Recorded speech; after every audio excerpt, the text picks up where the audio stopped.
Market के लिए आज का दिन उम्मीदों से भरा है। जी हां, शेयर बाजार में आज उतार चढ़ाव का दौर है। घरेलू बाजार पर ग्लोबल मार्केट का असर इस बार देखने को मिलेगा। बता दें कि जापान ने बैंक पॉलिसी रेट में कोई भी बदलाव नहीं किया है, तो यहां पर बड़ा अपडेट आप तक हम पहुंचा रहे हैं। शेयर बाजार में आज उतार चढ़ाव का दौर देखने को मिलेगा। घरेलू बाजार पर ग्लोबल मार्केट का असर देखने को मिलेगा और ऐसे में एक बड़ी जानकारी जो कि मार्केट को इफेक्ट करने वाली है वो ये कि जापान ने बैंक पॉलिसी रेट में कोई भी बदलाव नहीं किया है। और इसी बीच आकाश जिंदल हमारे साथ जुड़ चुके हैं ज़्यादा जानकारी के साथ। आकाश, क्योंकि आप ज़्यादा बेहतर समझते हैं, आप ज़्यादा बेहतर चीज़ों को परखते हैं कि मार्केट में किस तरह से बदलाव आने वाला है, ऐसे में जापान ने बैंक पॉलिसी रेट में कोई बदलाव नहीं किया है, इसका क्या असर आज मार्केट पर देखने को हमें मिल सकता है? साथ ही ग्लोबल मार्केट का क्या असर हमें घरेलू बाजार में देखने को मिलेगा? I think a very interesting question. Japan के जो पॉलिसी रेट है उसका इम्पैक्ट ये पड़ेगा कि ग्लोबल मार्केट्स में कहीं ना कहीं स्टेबिलिटी दिखाई देगी। एज एन इकोनॉमिस्ट मेरा मानना है हिंदुस्तान की इकोनॉमी बहुत बढ़िया परफॉर्म कर रही है।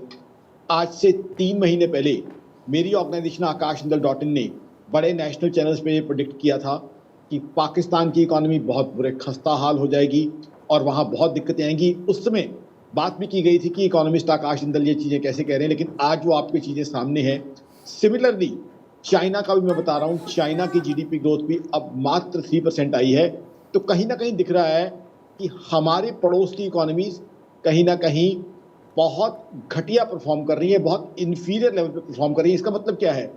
ग्लोबल इन्वेस्टर्स, चाहे फॉरेन डायरेक्ट इन्वेस्टर्स हों चाहे पोर्टफोलियो इन्वेस्टर्स, उनका इंटरेस्ट हिंदुस्तान की तरफ ज़्यादा रहेगा। इंडिया की इकोनॉमी से 6.5% से 7% की जीडीपी ग्रोथ की उम्मीद हमें की जा रही है। उसके अलावा देखा जाए तो आज की तारीख में अभी तक यूएस के अंदर हाई इन्फ्लेशन होने का खतरा रहा है, जबकि हिंदुस्तान में इन्फ्लेशन काबू में आ चुकी है। सीपीआई इन्फ्लेशन 6% यानी आरबीआई का जो बैंड है उसके अंदर है।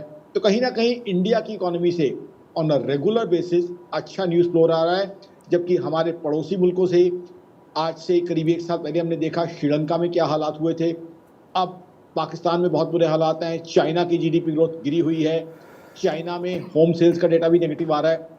तो कहीं ना कहीं हिंदुस्तान की इकोनॉमी आज एक चमकता सितारा बन के दिख रही है बाकी दुनिया के मुकाबले, जबकि बाकी दुनिया की इकोनॉमी धूमिल पड़ती हुई दिखाई दे रही है।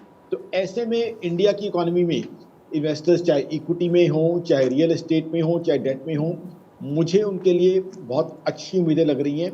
इक्विटी और रियल एस्टेट दोनों इंडिया में शाइन कर सकते हैं, ग्रो कर सकते हैं। अब जो सारी उम्मीदें टिकी हुई हैं वो 1 फरवरी पे हैं कि हमारे वित्त मंत्री निर्मला सीतारमण जी किस तरह का बजट पेश करती हैं। क्योंकि बिल्कुल आकाश जी, बहुत बहुत शुक्रिया तमाम जानकारी हमें बताने के लिए, समझाने के लिए कि आखिर आने वाले वक्त में मार्केट के क्या हालात रहने वाले हैं।